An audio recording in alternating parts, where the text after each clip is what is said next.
ឥឡូវយើងមកមើលលើលំហាត់ប្រតិបត្តិទី26របស់យើងពី OR1 ស្មើ3ហើយនឹង AN បូក1ស្មើនឹង2 AN បូក3នេះឲ្យយើងកំណត់ទូទីn អញ្ចឹងលំហាត់នេះយើងមានលំហាត់គំរូមួយហើយនៅក្នុងរូបរបស់យើងរបៀបដោះស្រាយមាន2លោកគ្រូសូមដោះស្រាយតាមរបៀបទី1អញ្ចឹងកាលណាយើងឃើញតម្រងបែបនេះគឺយើងត្រូវតាំងស្វិតចំនួនអញ្ចឹងយើងតាំងស្វិតចំនួនan ស្មើនឹង alpha n មួយ beta ដែល an របស់យើងគឺស្ទាញផ្ទៃតំណែងខាងលើហើយយើងអាចទាញរក an បូក1 an បូក1គឺ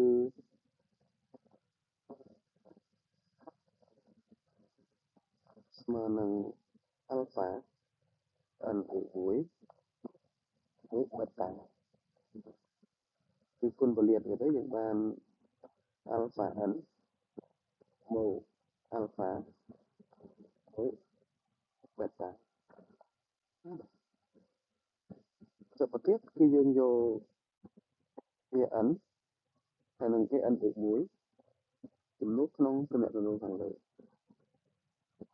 ដែល an បូក1យើងចំនួនដោយ an បូក1ហើយនឹង an យើងចំនួនដោយ an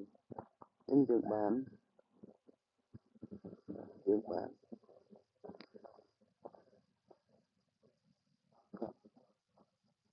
an បូក1របស់យើងគឺ alpha n មក alpha មក beta ស្មើនឹង2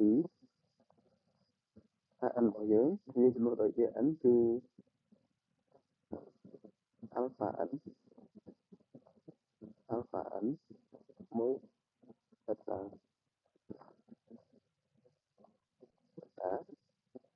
មក3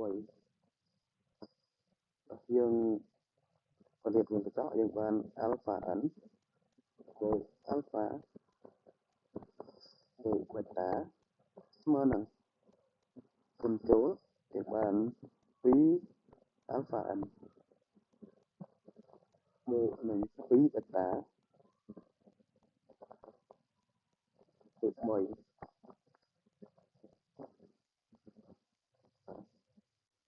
គឺអាចបដិទូវាហើយទៅនេះផ្ទឹមមេគុណរបស់វាអញ្ចឹងមេគុណនៃអធិ n គឺ alpha ស្មើនឹង2 alpha មួយទៀតគឺ alpha បូក beta ស្មើនឹង2 beta បូក1យើងទាញរកតម្លៃ alpha និង beta ខាងលើ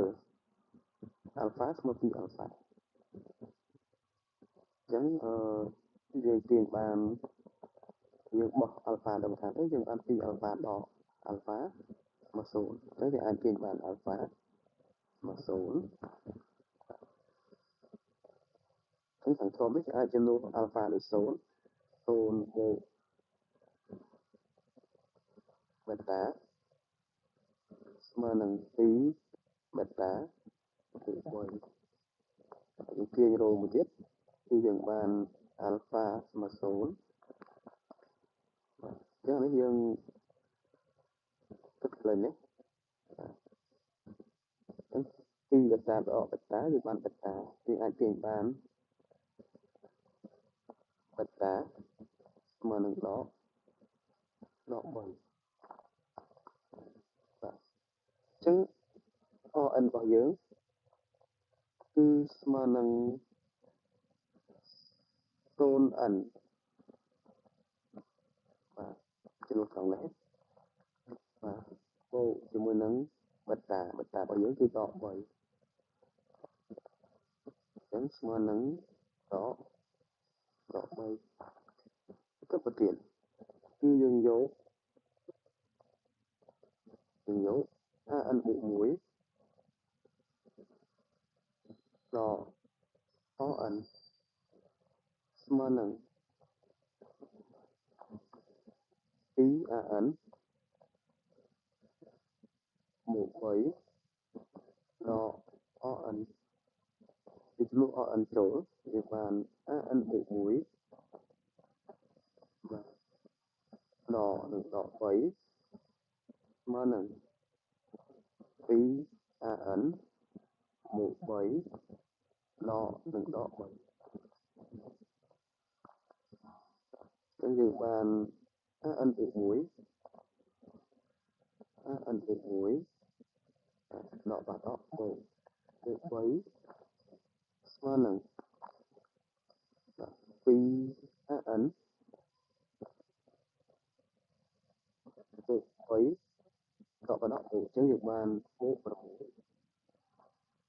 អាចចាប់2ចេញទៅចាប់2ជាកតាយើងបាន an បូក1បូក3ស្មើនឹង2an បូក3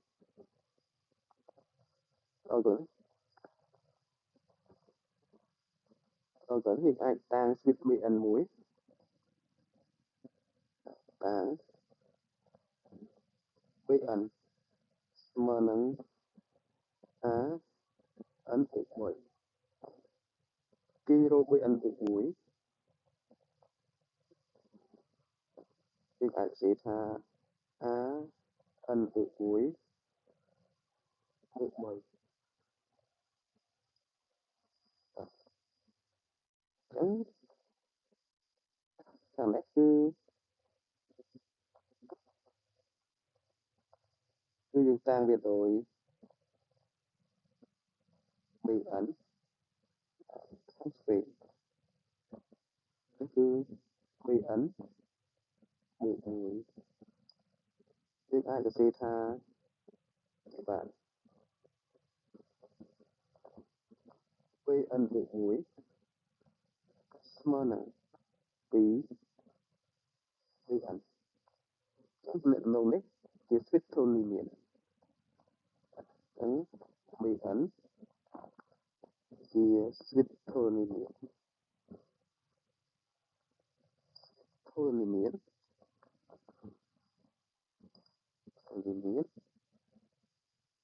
ដែលគុយផលភាពរបស់វាគឺស្មើនឹង2និងទូទី1 B1 ស្មើនឹង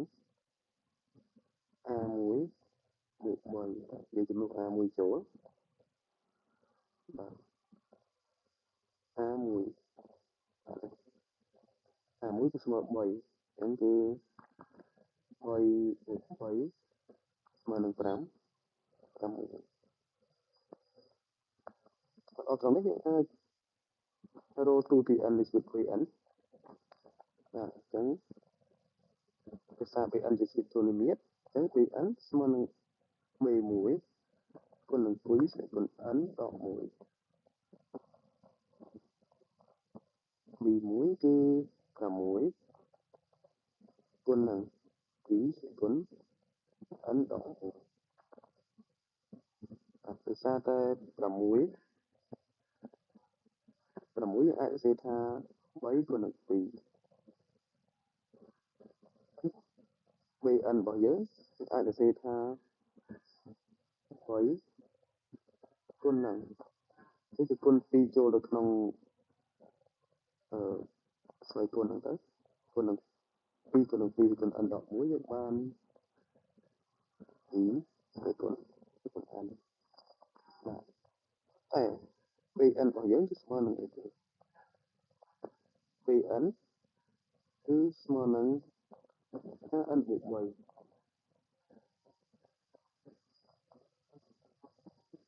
an បូក3ហើយជាលុប bn ដោយ an ទៅ3ខ្ញុំឲ្យ an បូក3ស្មើនឹង3គុណនឹង2គុណ n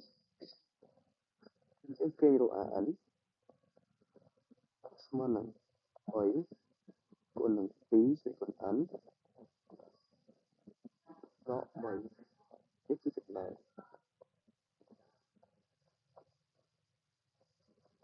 យើ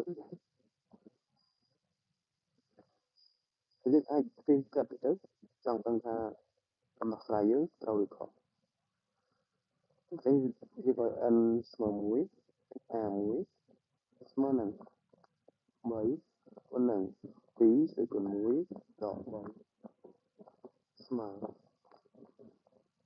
2សេគុណ1 1 3ពីកង់6ដក3ស្មើ3 a1 ស្មើ3យើងទៅមើលលើសមាសកម្មរបស់យើងបាទ a1 ស្មើ3ស្ទៀងស្ទាត់មានន័យថាដំណោះស្រាយរបស់យើងត្រឹមត្រូវ